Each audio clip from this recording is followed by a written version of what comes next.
comfortable spot here. No, not at all. Unless his dragon deck, Red talked about having the more storm options, hopefully designed to take down a dragon-on-dragon matchup when there's Bahamut's, when there's Easterfills coming down. A lot of bombs. Being able to earn a Forte is just, I mean, it's too much damage. We'll see. Lest is hoping for too much damage here. Now, I was on the Shadow Nexus podcast. The guys were gracious enough to invite me over to just hang out with them, talk a little bit about Shadowverse. eXodium said these words: I might make a lot of misplays on ladder or, you know, when I'm testing new things, but in the tournament, I make no mistakes. Wow. I make no mistakes, he said in tournament. Quote. And so, eXodium, the man who traveled to the mountains, to the caves, lived in isolation and hid himself away, studying the arts of dragoncraft, of shadowcraft, of whatever craft he brought. I don't quite remember, but he studied. And now he has come with the most finesse of decks and is trying to challenge the current reigning terror, Lest. All right. We'll see if the skills eXodium learned on the mountain will be enough to take down our reigning champ. Both players have got, I'd say, great hands, honestly. These are absolutely stellar hands. Plenty of ramp for both players. We're going to be ramping up right to turn 10 very, very, very quickly. They're both taking a little bit of a handshake. We all know what's going on here. You guys just want to play at 10 play points. Play big cards. Let's get to turn 10 as soon as we can, and then it just becomes the mind games of each player trying to bluff and maybe make their opponent think that they've got the Bahamut when maybe they don't. I mean, it becomes, that's sweaty, man. That's that's really tough to deal with. We're in for the long haul, Sterling. Yep. Get your popcorn. I'm ready. I've already got my popcorn. You've got your pasta. Pasta's done. You definitely do not have pasta here. I definitely did not just wolf down a plate of pasta. Definitely did not. Definitely did not. Ooh, 2 Draconic Fervors and 1 is animated. Very, very furious looking Draconic Fervor. No, that's the Fervor. That's the fervor of the Draconic Fervor? Yeah. Nice. Nice. You can see how much force it's pushing out. The Dragoon Scyther that was right next to it. The wind that the Fervor, you know? Right, that's what that was. Uh-huh. eXodium's got animated cards all over the place, man. Oh my gosh. Got an animated Forte there for less as well. So cool. So cool. Oh, if he evolves the Forte, eXodium... But there's spells. Yep, there's plenty of spells. He's got 7 damage. He's got 7 damage right there. I mean, that's big. 9 to the face. Nothing to laugh at there. 9 to the face. Yep, Breath of the Salamander will be able to take this up nice and easy, but then... Breath of the Salamander, that means he didn't play Sybil. If he didn't play Sybil, that means... he doesn't heal. And you can still Sybil in Breath of the Salamander. Yeah, just take out the Forte. A worthy opponent. Swing for face for less than your opponent did. But, you know, it's face damage. 16 to 14. Oh, he's gets rid of the Alia. His buddy. His buddy's going to 9 play points, and the Fervor will put him up to 10, but I don't think that's a very high value move. I think you want to play some followers at this point. Right. Are going to play another 4. So how do you get rid of that Sybil in a good way? I think this is the big question, right? 5 defense is just 1 defense too much. For Grimnir, right? Yep. For most cards that are of that cost value, right? Yep, a full enhanced Breath of the Salamander would do it, but you... Fervor? Even if you Fervor, like, you would probably not draw, unless you Fervored into, like, a Scyther or something like that. Right. Right. You definitely don't want to throw your Forte in there. And Red talked about this a little bit, right? If you spend your Forte defensively... You're playing into your opponent's hand. Yeah. Right. And the real tragic part about this is there's still another spell for that Forte. Now this is turn 10 for eXodium. He doesn't have a 10-cost follower, but he does have the Easterfill. And Evolved Easterfill is going to be able to take out that board, easily healing him for 4 defense. And then the Sybil will heal. Oh my god. Oh my god, this guy is pumping out the heals. Oh, jeez. like he is a magician of a certain color that is the opposite of black. All right. Gonna pretend like I know what you're talking about. Not enough of a nerd. Move on. Not enough of a nerd. All right, that's okay. That's okay. I've come to grips with. I this. really only listen to like half the things you say. If you know, I'm being honest. I admit defeat. Oh my gosh. God! He knows, right? He told us Easterfield is forever. too much, yeah. The thing is, right, because Isofield does so much damage, and if you had just Isofield and Scythered to Storm, that would have been enough to clean your clock. Right. Lest tapped out. Tapped out. He didn't. I mean, we didn't even see a Bahamut or an Ouroboros played that game as well, and we saw how huge Ouroboros It was last definitely week. not the long haul. No. That choice by Exodium, I want to say, to ramp up his opponent too, certainly a risk, right? Because he had no idea what was coming down the pipeline. But definitely at the time that he did it, and how the choices that were available at that time for Les in that situation, it was kind of forcing Les into a really uncomfortable situation, and he had to play it out in an awkward way. Exodium took advantage of that. Right. I think that was a really good choice in that. Yep. in that He knew that Les would have only been on turn 9, meanwhile putting Exodium himself on turn 10. That's huge. Now we're going into a shadow-on-shadow matchup. That Sybil. That's why you never let Sybil survive. Yeah. Right? There's 2 turns of Sybil just chilling there, and then you got Israfil and the Sybil. Healing for 7 on 1 4, turn. Golly, it's huge. 3. Yeah, We've seen some incredible healing. I mean, the first game of the day with Akawi. Oh my god. 13 healing right from that Bahamut. Bahamut goes for face. Oh yeah, I just got 13 damage. Yeah. And then the Evolve Kawi. Oh Ouroboros. jeez. Yeah. Oh no. The Ouroboros bummer. healing him for 10 on top of that. Yeah. 23 health just from those 2. Whew. And we've actually, I mean, the Shadow on Shadow game that we saw lasted longer than the Dragon on Dragon game. Yeah. How crazy is that? Yep. Now you got to be thinking. Everybody decided that Les was going to move on, but is Exodium here to put a stop to all that? It That's could what be he it. said. He said he doesn't make. He says he doesn't make mistakes. He don't make mistakes. He don't make mistakes, and that definitely was a tough choice there. I don't know if if I was Les, I'd have steam coming out of my ears. I'd be primed and ready to take this game, man. You'd be boiling the water, getting the tea ready. Yeah, the winner of this game goes into the semifinals and faces Noah. Either way, gonna be a tough semifinals. I am the Mad Cyclone. Sure, buddy. Les going Whatever for you say, face Joe. damage right on that turn. All right, Zombie Party is here, and we know how nice Zombie Party. I mean, Grimner is kind of that awkward kid that doesn't like parties, you know. Yeah. When the right, Zombie right. Party rolls on, Grimner just disappears. He's like, I'm not having this. I'm not part of this. Nah.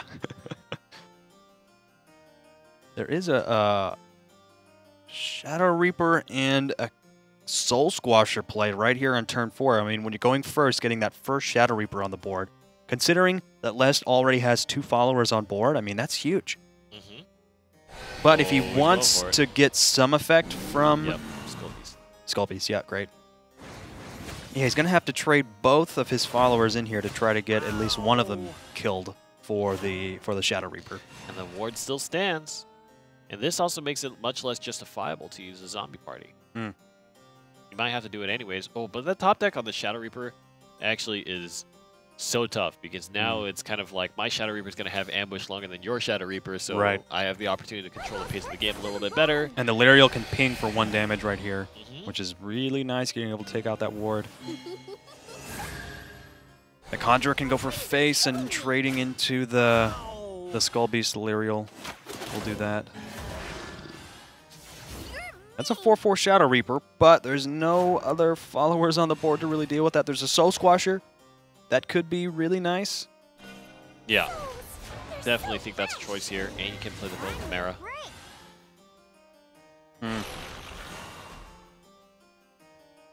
Much different game than the last Shadow on Shadow matchup we saw. This is very much... players are exhausting their hands very fast in this game. Les already has 2 cards in his hand, but Exodium, he's going to have 5 cards in his hand this turn. A Soul Squasher of his own, but he's only got 3 shadows, and the evolved follower on the left side of the field is a Bone Chimera. Definitely not the most viable target for a Soul Squasher. So if you Zombie Party, then you can Soul Squasher. If you think you're going to have to evolve something, then the Dark Conjure can be a big card to drop as well.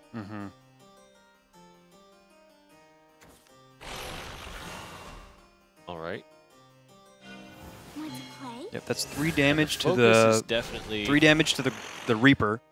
Dark and then Conjurer here. The 4 damage right from the Ghost. Yeah, to the Shadow Reaper. That's really nice. For you. And he still gets 2 skeletons. And now eXodium's Reaper is 4/4. There's no evolve on the table here. I think you may as well swing face. Yeah, Les is gonna have to trade into the Reaper. He doesn't make mistakes though. anyway this turn. He doesn't make mistakes. Is it face?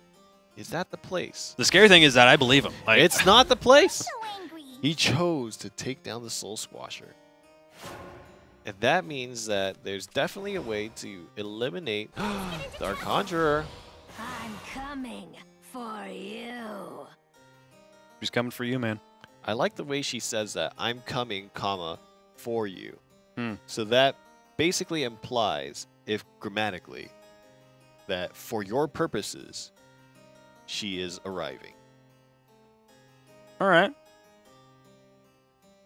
Yup. English is very challenging, okay? It is. English is a sucky language. And your pronunciation is very important. Yep. Don't oh, yeah. want to be giving off the wrong messages. I recommend this ghost continue to learn the study. language, to Yes. study. That is our recommendation Please from the Rainy and Sterling School of English. of which we are masters of. Of all the things that we've said, that is one of the most not true things. Yes. That we have ever said. We are definitely not masters of the English language.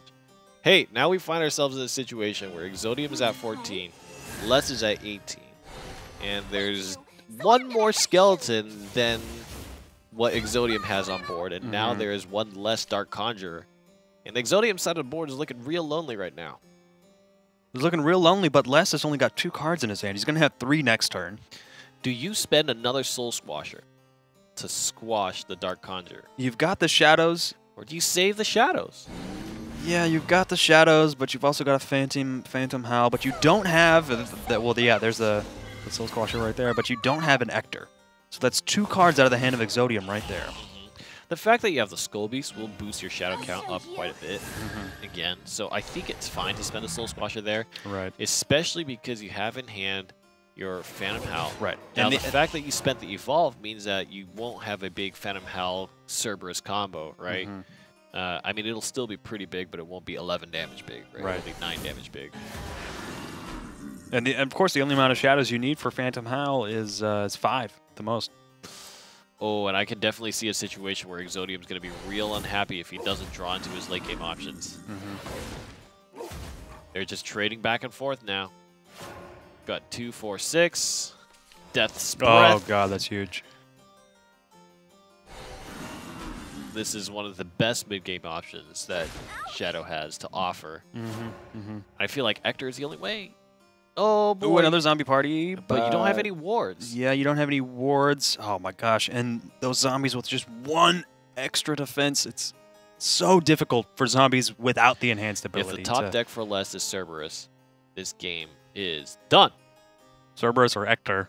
Yeah. Yep. So that's 6 cards. I'm guessing there's 3 Ectors and 3 Cerberus in Lest's deck. 6 cards you could draw that would win he's in trying the to set up a game. Phantom Howl clear. But he's going to have 1 zombie remaining. Unless you Phantom Howl first and then use Zombie Party to clear the last part, but then you're left with an empty board. I'm coming. Oh boy. Oh With an empty boy. board, but That's you a lot of save resources. yourself. Yeah. For you. Yep.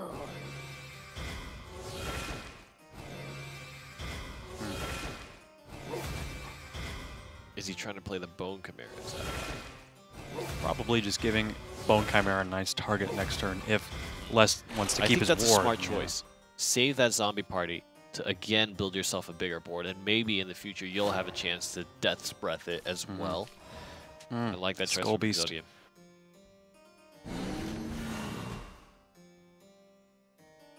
What are you hiding inside? Okay, well that's a lot of skeletons being saved up. And we're edging ever closer, so that Dark Conjurer is not going to be the super ideal drop here. He did get the Zombie Party. That's a pretty solid late game option. I mean, in this matchup, I mean, it's not the worst thing you could have drawn. Another Death's Breath. Oh, God. Oh, goodness. This is just so much pressure. And the statistical advantage that's being gained in this scenario, this top deck has to be big. It's nothing again. So now, again, eXodium has to make resource inefficient trades. eXodium has had pretty bad draws the past 2 times. I think he's due for a good card next turn. I don't know if it's really going to matter with Phantom Howl in the hand of Lest. There's 6 damage here. Oh. That means you definitely need a ward, because based on how these cards trade out, that Shadow Reaper is going to be unstoppable amounts of damage. Yep. Accompanied with the Phantom Howl. You need a ward here. It's done. It's done, I think. It's done. eXodium drew into the Bone Chimera. And what was that? 4 turns in a row that he was getting some 2 play point, 3 play point drops that offered him little to nothing. And eXodium has to tap out, so that means Les will bring it back 1-1. And I think that's a very interesting Shadowcraft game where we see once again where Shadowcraft just doesn't draw into the options that you need, right?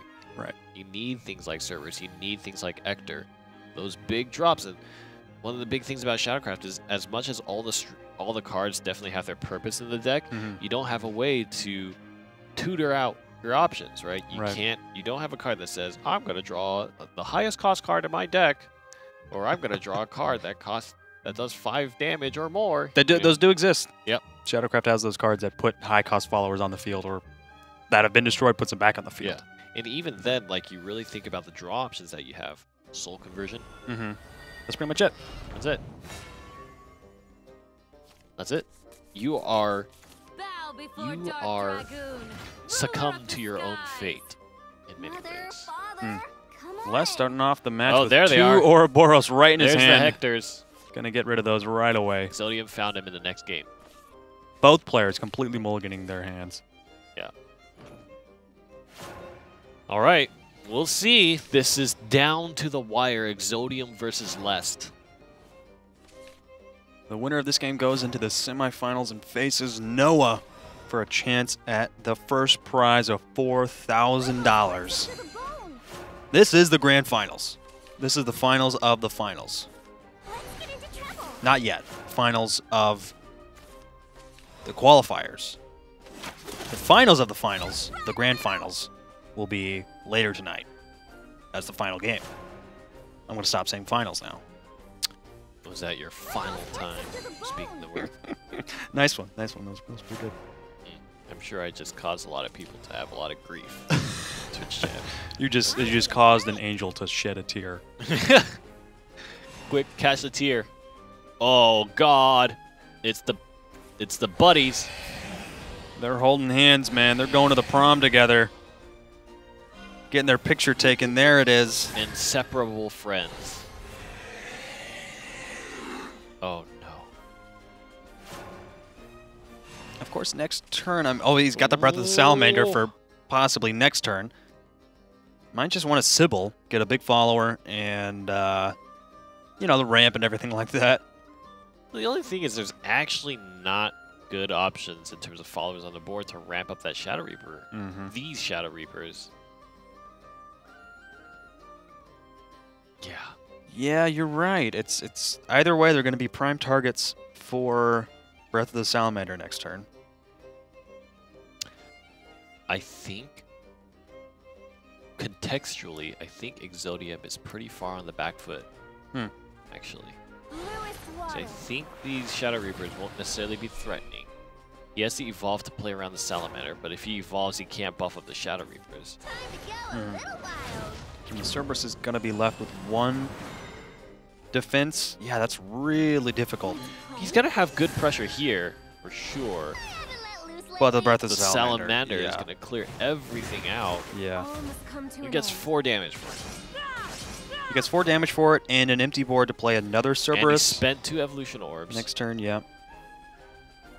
Do it. Yeah, Burn you're right. them. He spent Burn 2 them. evolution orbs for that. Burn them all. When you take a chance hoping your opponent doesn't have Breath of the Salamander, And then he they draws always Breath have of Breath the of the Salamander. As if cued by fate itself. Mm-hmm. The next card on the top of the deck.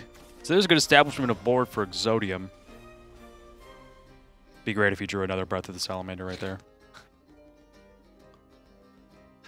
Sadly, this is real life, and that doesn't happen. I'm sure it has happened. Oh, that's strong. Is it? I was under the impression Bahamut was a kind of meh card. You know, you're right. I would have to check with multiple figures of the community. Bahamut's a great card. And the Rahab got Ooh, to... Lirial with perfect 5 damage right there, and you could still Catacomb as well. Golly, that's one terrifying board. Yeah. I was just about to say, I wanted that Rahab to survive. And I wanted Les to just hit that end turn button. Give it an extra 10 defense. Oh, actually, we attack. should get in a custom game after this and like see how high we can get a Rahab. Yeah, yeah. And then just do nothing else except like end our turn until Rahab has like 25, 50 attack. Oh, no! Oh, goodness. He doesn't even have to play the Bahamut this turn. I think you want to find some way to... It's awkward Mm-hmm. because you play the Breath of the Salamander, that's your turn, right? Everything Right. is 5 or above. Mm-hmm. And there's still going to be skeletons on the board, and you've got a Mimi in hand, You've got Grimnir for next turn. That's nice. and you've got Phantom Howl. There's no evolution, Mm-hmm. so that heal is really important. Yep. Sybil... Or, Evolve Sybil into the 4/2 zombie is nice. But you're already on turn 10. Would you want to use the Grimnir? No, he's not going to use the Grimnir. It's going to be the Sybil. Still healing for So, 3, yeah. that's going to put him up to 16, which is actually really good. Definitely out of lethal. You can play another Cerberus here. And that continues to buffer your reach. eXodium's got 10 damage if he plays the Cerberus and the 3 Cocos and Mimis. Yeah. 3, 5, plus 6 is 11, right? Caster math. Basically, every time you play a Cerberus, that's 4 damage. Mhm, So then yeah. you just get a 4 plus 2. Then there's 3 1 damage followers there and 1 2 damage followers, so that's 5. Mhm. You get 5 plus 6. So 5 plus 5 is 10, then just add 1 on to that. That makes it 11. Come to an end. I love how quietly you're explaining this. And he was still able to clear off the Sybil and get face damage.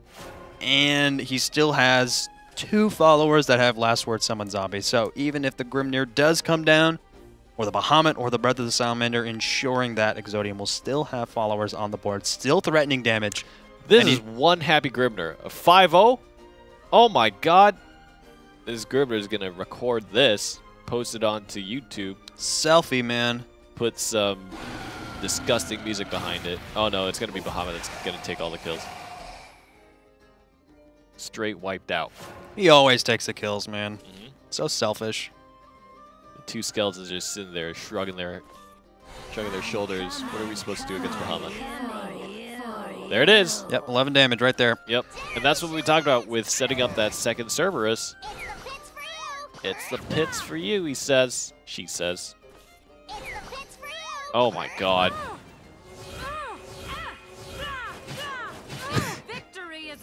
eXodium! He beat eXodium He did beat it! Les, dude. eXodium did it. And this is what's so dangerous about when you draw into things like Cerberus and you start stacking up the Cocos and Mimis, and you have things like Cerberi, or rather not Cerberi, you have things like Phantom Howls, you have things like Skeletons and whatnot. It's so cheap. It's so cheap, right? Phantom Howl being at 4, and then each of the Coco and Mimis just being 1 apiece. It's so efficient. By the time you're at 6 play points, by the time you're at 7 play points, it happens real quick. Cerberus activates at 5, then already at 6 play points. The next turn, you can already play Phantom Howl plus a 2. Then as the turns go on, you can start playing, okay, I'm going to play Coco, Mimi, and Mimi, right? Right. and the Phantom Howl at 7 play points. Ensuring that you have the damage you need no matter what. Mhm. He didn't even play Hector. Yeah. Didn't need it. Yeah. It's absolutely amazing.